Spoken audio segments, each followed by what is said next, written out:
السلام عليكم ورحمة الله وبركاته. الحمد لله.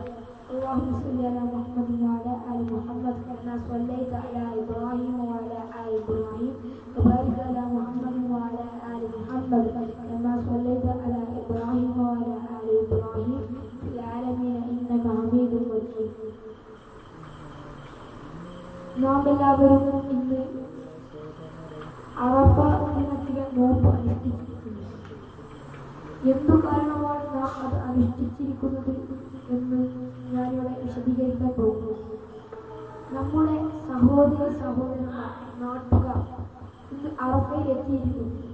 അള്ളാഹുവിന്റെ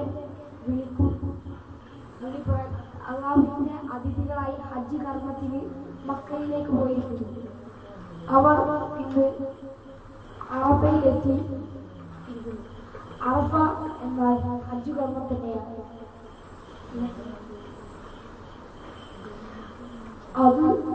അതിന് ഐക്യദാർഢ്യം പ്രഖ്യാപിക്കുന്നതിന് വേണ്ടി നാം ഇന്ന് നോമ്പ് നോക്കുന്നു. ഈ നോമ്പ് ഇസ്ലാമിൽ പ്രാധാന്യമുള്ളൊരു നോമ്പാണ്. ഈ അല്ലാഹു നബി സല്ലല്ലാഹു അലൈഹി വസല്ലമയോട് പറഞ്ഞു,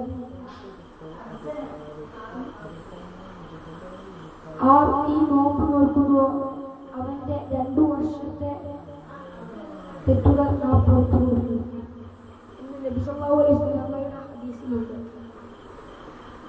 അതുകൊണ്ട് നാം ഈ നോമ്പ് വളരെ മുഖ്യത്തിലെടുക്കണം.